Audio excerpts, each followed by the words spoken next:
Blog Talk Radio.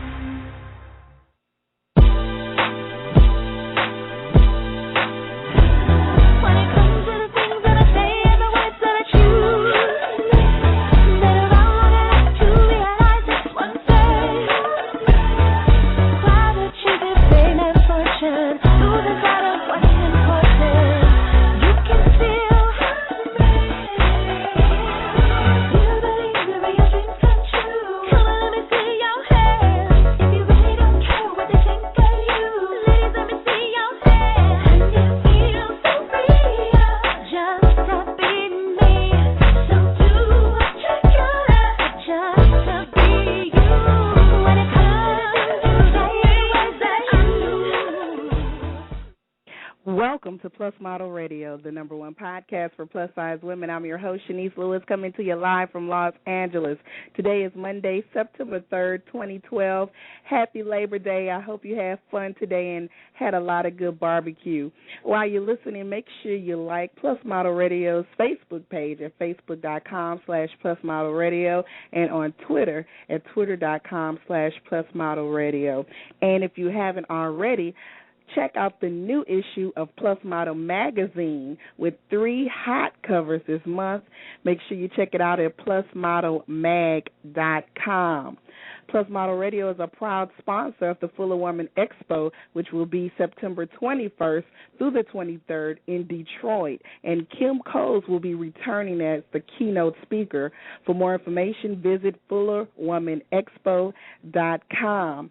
In Los Angeles, save the date, October 13th. Elite Curves International presents Hot Curves during LA Fashion Week at the Los Angeles Convention Center. I will be the host for this fashion show, and a lot of special guests will be there. So to purchase tickets and for more information about the event, visit EliteCurvesInternational.com. And today we have a very, very special guest on the show, Frenchie Davis.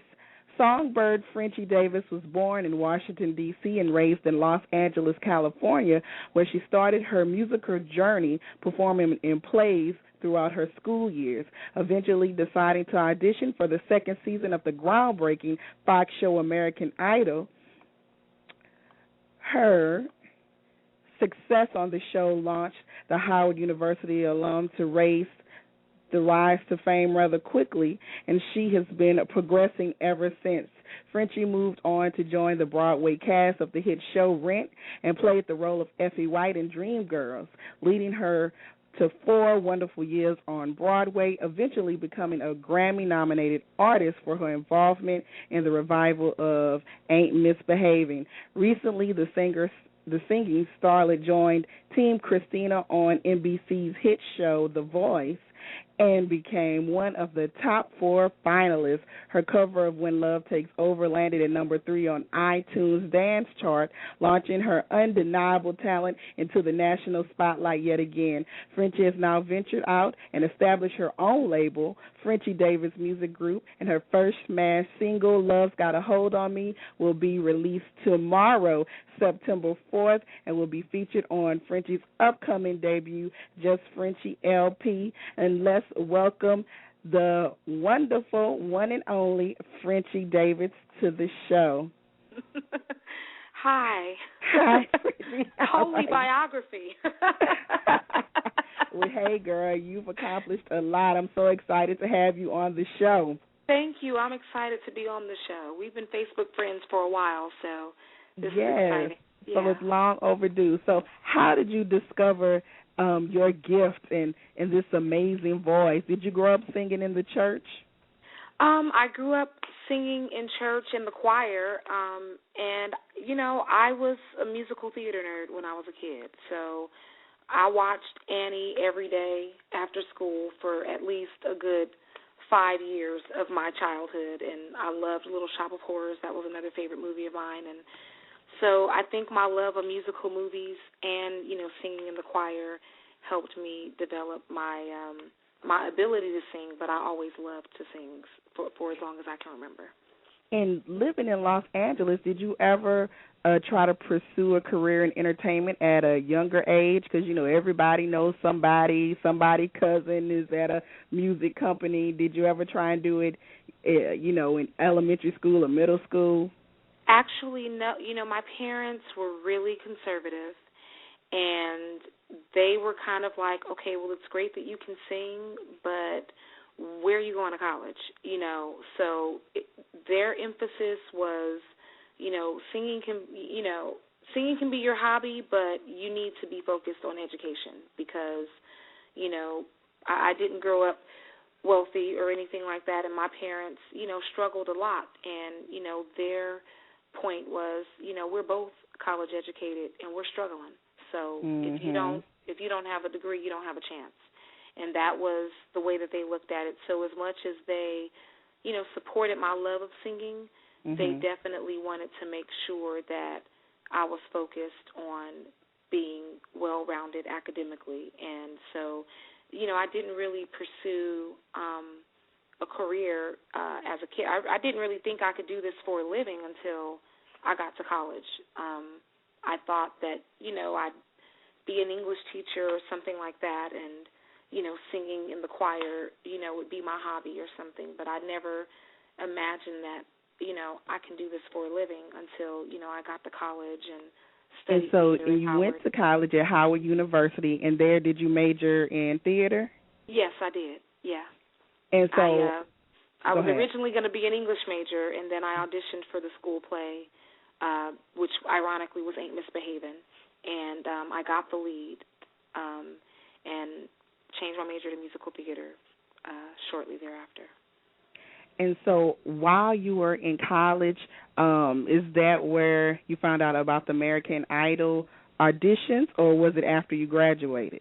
No, I was still a student. I had actually taken a leave to go perform in a production of Little Shop of Horrors in Germany. And while I was there, that's when they were doing season 1 of American Idol.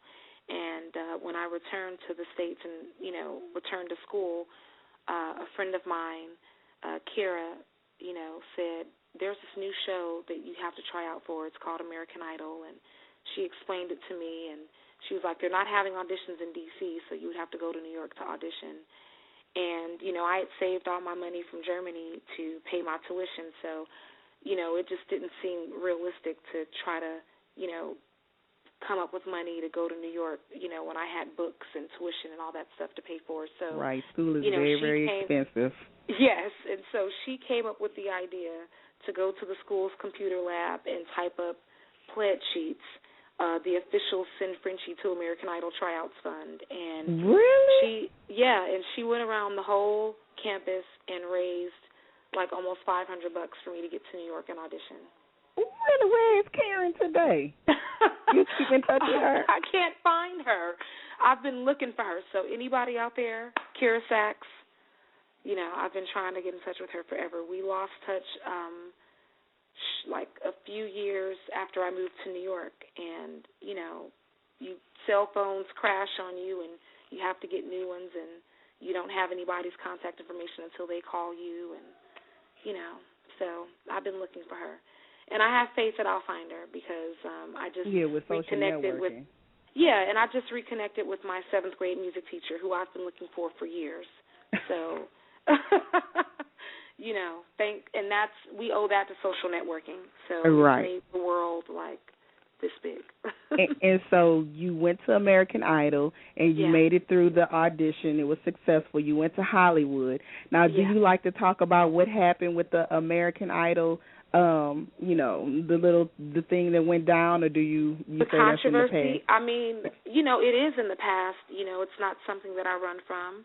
You know, but I don't shy away from talking about it. I mean, what's the question that you like to ask about it? so okay, you know, I remember when it all went down, and you fell on hard times at Howard, and so you went and took pictures because you had set out for school for a year and you needed money to re-enroll, right? Yeah. And so this was way before American Idol even. 5 years before. I was 19 years old when I took those pictures, and I was, 4 years earlier. I was 23, I think, when I did Idol. So it was 4 years before. And when you auditioned, when I auditioned for the, did they have like any rules that say, you can't have anything from the past? Did you even think that was going to come up? Well, they didn't have any of those rules, but I mean, there's enough reality TV on the air now for people to know that what I'm about to say to you is the truth. There is no reality television show, particularly a competition-based one, that is going to allow someone to compete without doing an extensive background check on them. So we had to take personality tests, we had to do psychiatric evaluations, and we had to fill out background check information that was like a stack of papers the size of like the encyclopedia. Right. And so they knew about the pictures because I told them about them on the background check information. So really it just came under fire when it got on the Internet and the media got a hold to it. Well, the media didn't get a hold to it. The pictures never surfaced.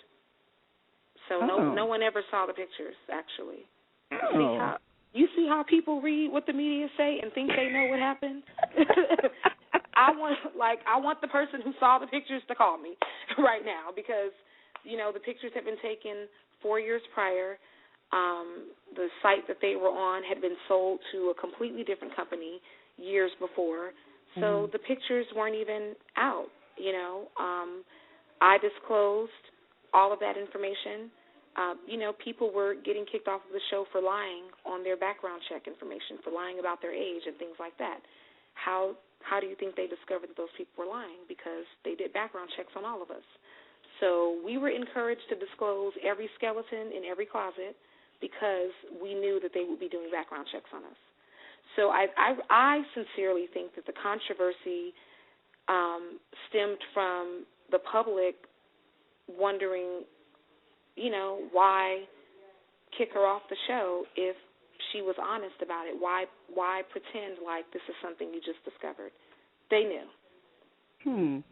And so fast forward to season 6 of American Idol, there was a contestant in the same situation. Oh, no, she was in a different situation because she had a penis in her mouth in her photographs. So that's different. And she was allowed to stay on the show. So that's a different situation. She was allowed to stay on the show. And Rosie O'Donnell even went on as far on The View as saying she thought American Idol was racist. What are your thoughts on that? Or, do you think that it was early in the show, they were still figuring it out because you were on the first season, or do you think you were just really discriminated against? I've never spoken negatively about American Idol publicly, and I refuse to do it. I just believe that some things, you have to keep close to your bosom, and that's part of being ladylike. And so I'm never going to speak negatively about them publicly. I think that intelligent people in the public have already come to their own conclusions, and so I don't need to say it. Right. And after that happened, did you get depressed, or what? How was it after it happened and you were kicked off the show and they made a big hoopla? Where did you go from there? There was definitely a moment, a long moment of depression, and me having to take time to reevaluate whether or not I'm cut out for this and whether or not I was really prepared to deal with all of the things that come with, pursuing this as a career. So there was definitely a moment of that. I'd be not human and I'd be a liar if I said, that there wasn't that moment, And for a long time, I think, being able to do Broadway was really safe for me because it allowed me to do what I loved every day without having to deal with the media scrutiny. And how long was the time frame in between Idol to going to Broadway? I believe Idol kicked me off in March, and I joined the cast of Rent in April or May, because I celebrate my birthday's in May, and I remember celebrating my birthday in the show.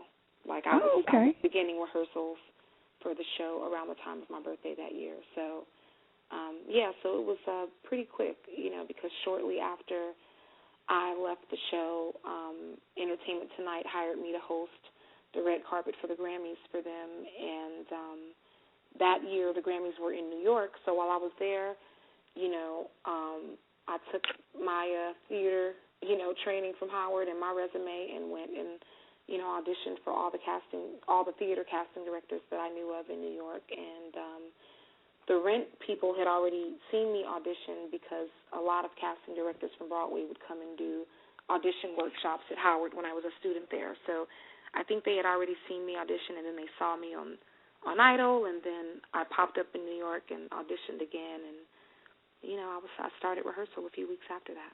So wow, well that's awesome. Yeah, so, everything happens.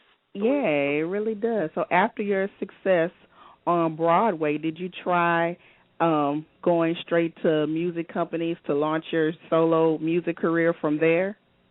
I actually didn't. I didn't really, at that point, I didn't really think that a recording career was, a realistic goal at that time. Fate didn't seem to be pushing me in that direction, and I still wasn't sure if I was ready to deal with all that comes with that level of, exposure. So I was like, again, I was very comfortable and happy doing Broadway. It's very respectable work, and everybody can't do it. Right. So I was, really thankful, to be putting my education to use and doing something that, was, I fell in love with at the very early stages of my career as a singer. So, I didn't, for a long while, I didn't think that it was a realistic possibility. But you wanted to do it eventually, or you just was like, I'm through? Well, it wasn't like I'm through. It was just kind of like, I'm just going to walk the path that's laid in front of me. And, if that opportunity presents itself, then great. And if it doesn't, then I'm going to, keep singing for my gay boys and keep doing my Broadway thing and, be happy. Because I don't want to be, embittered, and I don't want to, live a life where I'm disappointed and depressed, and right. And I think that the main way that you avoid becoming that kind of person is you remember to be thankful for every opportunity. And my theater career was thriving, and so I just went with that. And and at the time I didn't really want to deal with the media scrutiny, and then. Right. Then I ended up on the cover of the National Enquirer for being fat, and I realized, well, hiding isn't really protecting me from the scrutiny, so I might as well just go for it. So did you have concerns about being a plus-size woman and, trying to do the music industry thing when image is such a big deal in the music industry? I definitely was aware that it would not be easy for someone who, as easy as it would be for someone who's, thin. So I was very aware of that, but I didn't, it wasn't something that I overthought about, because, I think I'm beautiful. I think I'm sexy, and I'm sexy no matter what size I am, and I believe that. So, it wasn't really an issue. It wasn't like I didn't feel pretty. So, and you shouldn't, because you are. And so, you. And then the voice comes along. So why did you even consider going on another reality competition? Didn't that just scare you? It scared the hell out of me, you know. But again, it goes back to my spiritual side. You know, where I believe that you have to walk the path that's laid in front of you, and you have to take chances. And that's not an opportunity that I sought out. You know, I was performing at a nightclub in West Hollywood, and the casting director for The Voice happened to be at the, you know, in the audience having drinks that night. Mm-hmm. And she approached me and was like, "Hey, we're, you know, doing this new show. It's going to be great. It's going to be different, you know, completely different from Idol. We don't care about your past. We just think that, you know, your voice is awesome and you should audition." And I was like, of course, my initial reaction was, you know, after what I went through with Idol, hell no. But, right. You know, but, you know, nobody ever gets anywhere being afraid to take chances. And, you know, some of the most genius things come out of someone doing something that everyone else might think is crazy. So, right. You know, I decided to trust that the universe sent that opportunity, you know, to me for a reason, and I took it, and I'm really happy that I did. It was a wonderful experience. And I watched you on the show, and on The Voice, you kept saying it was your second chance. So do you think you needed... Did I say? Who said that? I said that? Or I were they swear saying you kept that? saying this was your second chance. Oh, no, I never said that. You might have to rewatch that footage. I think that's how they were. I think that's, you know, Carson Daly, you know, the night that, you know, I made it on the Team Xtina, you know, he hashtagged second chances, and that became a thing. So, but, you know. Oh, but those weren't your exact words out of your mouth. No, I never said this is my second chance. I never said that. So, do you think the show, the platform of the show, is good to help launch your solo career, or do you think that regardless you were gonna, you know, do your solo thing anyway? Because at first you were. I think the show it's great for helping artists build their brand. You know, when they already have a following. You know, I mean, because really it's more of a star vehicle for the judges, you know. Right. I mean, you know, the judges have been on the cover of every magazine, and it's like, where is Javier? So, right. You know, I think, you know, realistically speaking, that's what's happened. That's what these reality competition shows have evolved into. They've evolved into star vehicles for the judges more so than the contestants. But I think if, you know, the contestants already kind of have a following, then, you know, it's definitely great exposure, and, you know, it definitely helps with brand building. So. And so your single, Love's Got a Hold on Me, is available tomorrow, and you can pre-order it today. Now, where will this single be available? Oh, it's going to be everywhere digitally, you know, iTunes, Amazon, you know, all the digital music sites. So, and it's a dance song, and I will give The Voice credit for that. You know, a lot of the songs that Christina Aguilera wanted me to sing on the show were dance songs, and in the moment, I was like, you know, come on, Christina, let me sing, you know. Right. And because it was a competition called The Voice, and so I wanted to be able to sing songs that allowed me to show off my voice.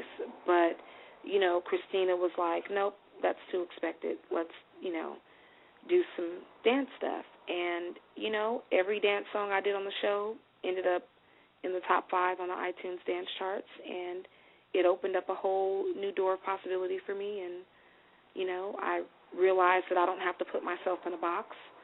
Everybody knows I can sing. Right. So, and I think everybody would expect you to put out an R&B album. Exactly. Well, we're not doing that on this one. But, you know, I definitely want to sing pretty for everybody, but I want to make them dance, too. So is this new CD that you're going to put out, is it mostly dance music all the way through? Yeah, it's mostly dance. I mean, of course, there's going to be power ballads. But, you know, like How Did You Get Here by Deborah Cox, all the power ballads will probably be dance remixed. So, you know, but there'll definitely be those. And is there a release date for your album yet? We know it's going to be after the new year.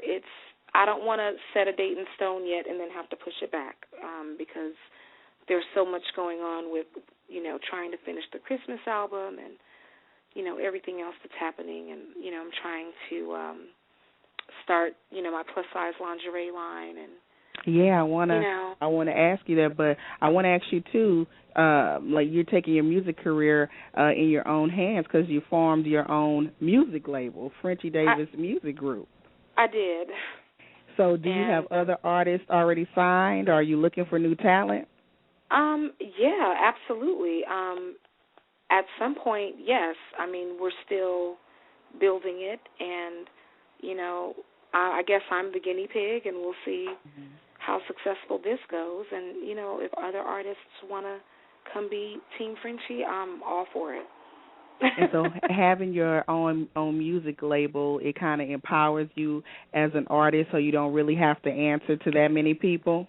Right. It definitely empowers you as an artist, but it's not, it's definitely not easy, and, it's not a game because you have to be the artist and you have to be the business person too. And, and sometimes balancing those two can be a challenge because what might be a good business decision may not always fall in line with what you feel artistically. And there are definitely those moments. And so it's definitely a challenge sometimes, but, nothing of true value comes easy, so, you keep on pushing. Right. Well, that's very exciting. Now, besides music, is other things going on in your life? Now, I remember a post on Facebook with Facebook friends, and you post something similar to I Think I Just Came Out, if I'm not mistaken. I don't want to misquote you again. Right. But I think you said, I think I just came out. I think I just came out in an interview, so my dad's going to kill me, but, it happened. So how did that come about? Were you you did an interview, and then what did you say that made you come out? You talked about your relationship or something? Well, we were doing the interview, and I think he asked me something about, definitely asked me a direct question regarding my sexuality, or I mentioned something about my home life or my partner, and he was like, so is that male or female partner? And it was just kind of like, in the moment, I realized, you know what? I'm not going to spend the rest of my life giving ambiguous answers about who I am. So I just, in the moment, decided to answer the question truthfully. So you've been asked that question before, but you chose not to give the straight answer? Well, no, not particularly. I've always answered the question truthfully, but they never directly asked, are you gay? Are you a lesbian? Are you bisexual? Whatever. And it's not something I ever really had to talk about because the people who know me already know, Right, because you weren't in the closet. No, you're my Facebook friend. My partner's been tagged in my relationship status for how long? Right. So exactly. So it's not. It was never something that I hid. I'm bisexual. I've dated mostly men, and maybe some people assumed that I was straight, and then people who knew me in college probably assumed I was a lesbian. So it's never something that I went out of my way to hide or anything. And when I wasn't planning on coming out publicly, because there's definitely a significant difference between being open and honest about who you are with your family and friends and then inviting media scrutiny into your personal life. Right. Because in a perfect world, it's nobody's fucking business. Right. But because we live in a world where society tries to force us to hide who we are, it's kind of like, in order to stand up against that, you have to say, listen, I'm a grown-ass woman, and my road to self-acceptance and self-love has been too tedious to even waste time trying to give you an ambiguous answer about who I am. So, right, and you got other stuff to worry about. Yeah, because I don't have time for it. I ain't got time, and so that was just kind of the epiphany that I had in the moment. And, yeah. So. And I know the African American community can be very homophobic. Oh, Have you had any challenges since this came out? Oh, yeah, definitely. You know, particularly from, you know, certain members of the African American, you know, media. I was invited to do an interview on the Tom Joyner Morning Show and was not treated kindly at all. You know, that interview ended with someone yelling, "Well, let a man into the bedroom," wow. just to give you some insight on how disrespectful it was. And they know they were wrong. That's why they never posted the interview. The only people who heard it were the people who heard it live. So I've definitely experienced that. And, you know, just like I experienced homophobia in the black community, I experienced biphobia in the gay community. Oh, because really? Because a lot of lesbians are turned off by the bisexual thing, you know. Yeah. So it's interesting to have, you know, two groups of people who both know what it's like to be discriminated against and somehow find it justifiable to judge someone else and discriminate against them. So it's really interesting. So now do you see yourself as somewhat as a spokesperson or an activist for the gay community, or? Well, anyone who knows me knows that I've always been an advocate for human rights and equality. I've performed at almost every gay pride in the country, and I've performed at numerous human rights campaign and GLAAD events throughout my entire career. So, you know, when I was on Broadway, I had a Monday night cabaret show every week that I did at a popular gay club in Chelsea. So I've been, you know, an advocate for most of my life. Throughout my entire high school years, my father was a regional director for Amnesty International. So human rights has always been a part of my life, and it's always been something that I've been passionate about just as much as I am about music. And, you know, so I wouldn't say that I'm a spokesperson or advocate for gay people, but I will say that I'm a spokesperson and I'm an advocate for human rights because I believe that all human beings should be treated equally, and that's just, the core of it. Right. And you also have other things you're working on. You mentioned your plus-size lingerie line you're coming out with. Now tell me about this. Yes. Well, I'm in the process of, I've been meeting with a few companies who've been interested in helping me launch it, so I just, have to finalize things and make a decision. But, we know that plus-size clothing, it's one of the fastest-growing industries in fashion for the past almost 10 years. Yeah. And what's the point of making all of these beautiful clothes if we're not, if the proper undergarments are not accessible, And for me, I wear a 38K, and, Lane Bryant bras only go up to an H, Oh, so what do you got to get them custom made? Well, there's a bra company based in Europe called Panache, and I order a lot of their bras, but they don't make any plunge bras, so it's like, when you find a bra that does fit, then it's, is it the right fit for the outfit that you're wearing? Because if you're wearing something low cut, then you have to make sure that you're wearing the proper undergarment so that your bra isn't showing, which I've been guilty of a billion times. So, so I just think that it's definitely something that's missing from the market. And, we've got to be able to hoist the girls up and suck it in and, create the line. Are you going to eventually expand into clothing, or are you just going to stick with lingerie? You know what, I'm open to it. Right now, I think I'm just going to focus on the lingerie part of it, but I'll definitely expand, into clothes, or I'm definitely open to expanding the clothes. But I definitely know boobs, so I'm gonna stick with the lingerie. I'm gonna stick with what I know for now. I mean, I know clothes, but I know, I know the issues that women with curves and women who aren't necessarily plus size but who have big boobs. I know all of it. So,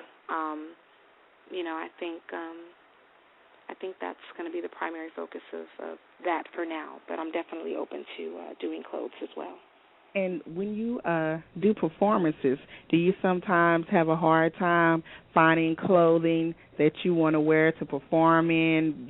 Plus size clothing is a lot of more options now, but is it options for, the dazzle on stage, or do you have to get a lot of things custom made? I get a lot of things custom made, but, there are a lot of designers out there who bring it. I've rocked Monique C., David Meister, Lauren, Ralph Lauren's plus size line. Calvin Klein has really good plus size stuff too. Oscar de la Renta has good, he goes up to an 18 now. So, occasionally I find, good pieces. When I want to be long and flowy, I can always get a Rachel Pally dress or something, Right. Like that. But, when I already know that whole collection for that season and I've worn all the stuff that I like, then that's when I go and get something custom made. So out of all of your accomplishments, what are you most proud of? I think it's not even necessarily the accomplishments. I think it's more the fact that I kept going, like that, Right. Like I could have been knocked down for good so many times, and I wasn't. And, I'm still You're like here. a survivor. Yeah, and it's like I'm still doing what I love, and I'm still living my life and loving myself and living my truth and, not giving a damn how anybody really feels about it. And that's a good place to be, when you know what being the other place feels like. So I think I'm most proud of the fact that I never gave up, and that, every day, because, I'm a very sensitive person, but every day, my lack of give a fuckitness, it grows and grows. Every day. And it's, it's just a comfort in my skin. I think that just happens once you're over 30, and, I'm 33. And I just think that starts to happen gradually, and you just start to develop a comfort in your skin. And I think that is the thing that I'm most proud of, because that's really what's going to matter. I mean, right. Audiences go home, stage lights go out. Right. Who the hell are you after that? Right. Like I could lose my voice tomorrow, Mhm. Because I didn't give myself this voice. Like, God did that. Like, I had no control over it. I have control over whether or not I use it and what I choose to do with it, but it could be gone tomorrow. So it's like, you have to be proud of who you are at the core of your being, because all that other shit is extra. I hear it. So do you have any tours coming up, dates, release parties? Yeah, what's coming up?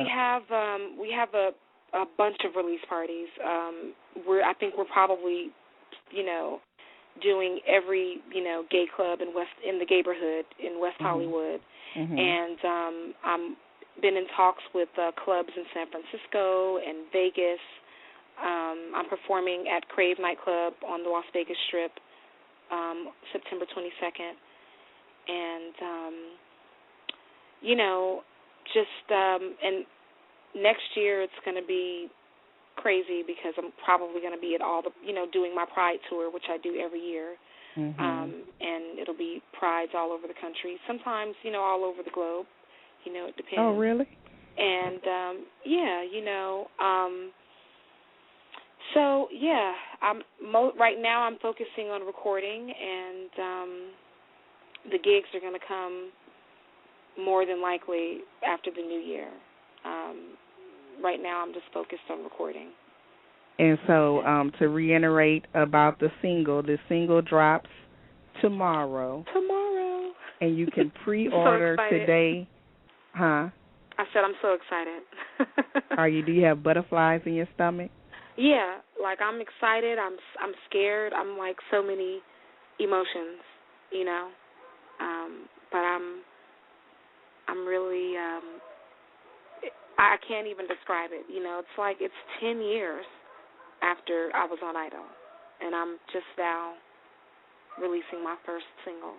Like, that's crazy, you know. But everything happens for a reason. Everything happens for a reason, and it's like after I had given up on the possibility of this even happening, and it's happening. You know? And on your own music label. Right. I never would have imagined that I would end up starting my own label, and that's, you know, it's just, you just never know what the universe has in store for you, you know, and that's why you just have to take everything in stride, and you got to trust, and you got to take chances.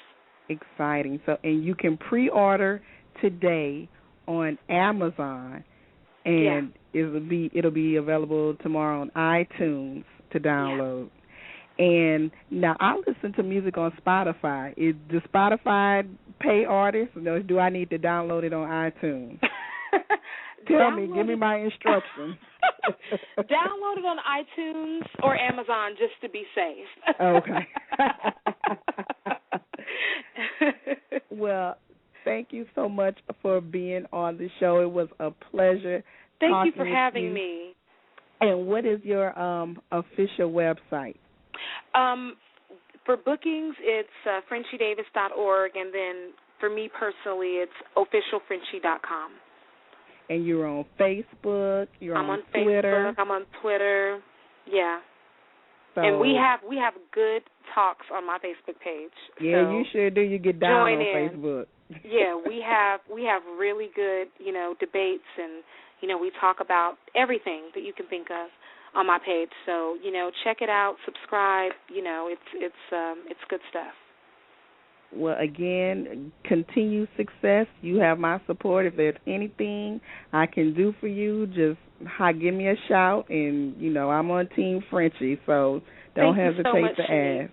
Thank you. It was so nice talking to you. And we'll keep in touch on Facebook. Yes, and I will be downloading it on iTunes tomorrow. Thank you. Thank you so much. All right, you have a good night. Enjoy the rest of your Labor Day. Okay, bye-bye. You too, bye-bye. And thank you to my fabulous guest, Frenchie Davis. And tune in next week, and we'll have more PLUS industry professionals with stories to not only inspire you, but to keep you connected with the Kirby community. If you are interested in advertising on the show or being a guest, visit the website at plusmodelradio.com. And if you haven't already, don't forget to join the Facebook fan page at facebook.com/plusmodelradio. I've been your host this evening, Chenese Lewis. Thank you for tuning in and supporting. Until next time, keep thriving in your curves and be blessed.